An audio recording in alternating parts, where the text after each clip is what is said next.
According to OSHA, approximately 5.6 million workers in healthcare and other facilities are at risk of exposure to bloodborne pathogens such as HIV, hepatitis B, and hepatitis C.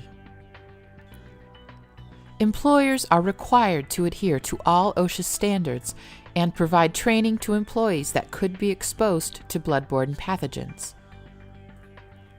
Employees are required to take the bloodborne pathogen training and follow all procedures related to the handling of potentially infectious materials.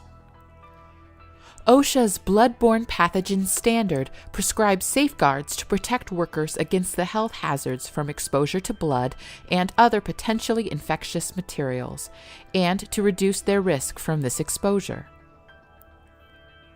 All employees who may face contact with blood and other potentially infectious materials while performing the duties of their job are covered by the bloodborne pathogens standard. Good Samaritan acts, such as assisting a coworker with a nosebleed, would not be considered occupational exposure. Exposure can occur as the result of a needle stick, a cut from a sharp object, or contact of mucous membranes, for example, the eye, nose, mouth, or broken skin with contaminated blood.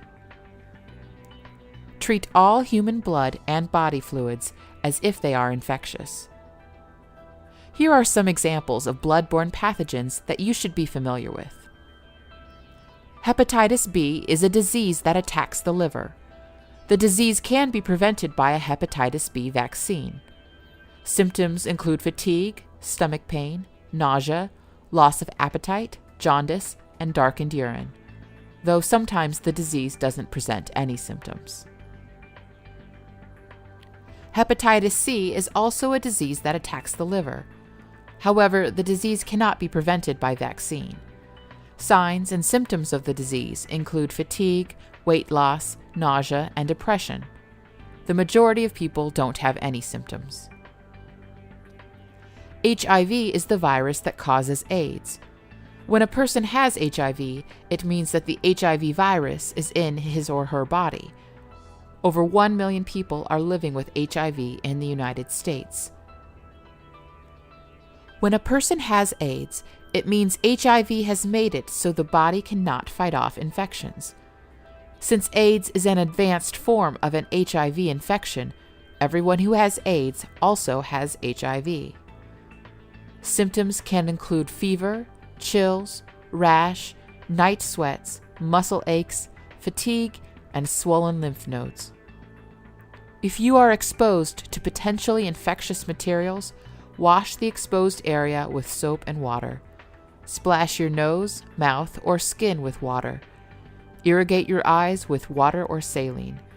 Report the exposure to a supervisor. If another worker comes into contact with infectious materials, direct the worker to a healthcare professional immediately.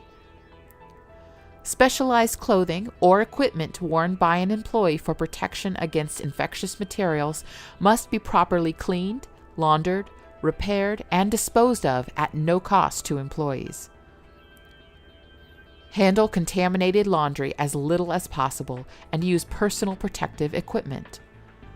Laundry must be bagged or containerized at location where used, and must be placed and transported in labeled or color-coded containers. Contaminated work surfaces must be decontaminated with an appropriate disinfectant.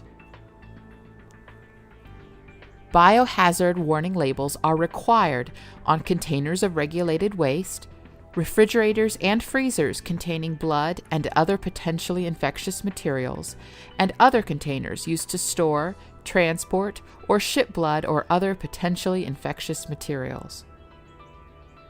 In summary, OSHA's bloodborne pathogen standard prescribes safeguards to protect workers against the health hazards from exposure to blood and other potentially infectious materials, and to reduce their risk from this exposure.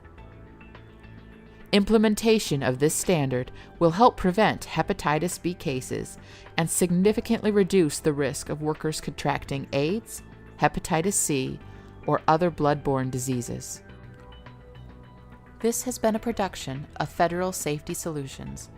For more information, please visit fssamerica.com.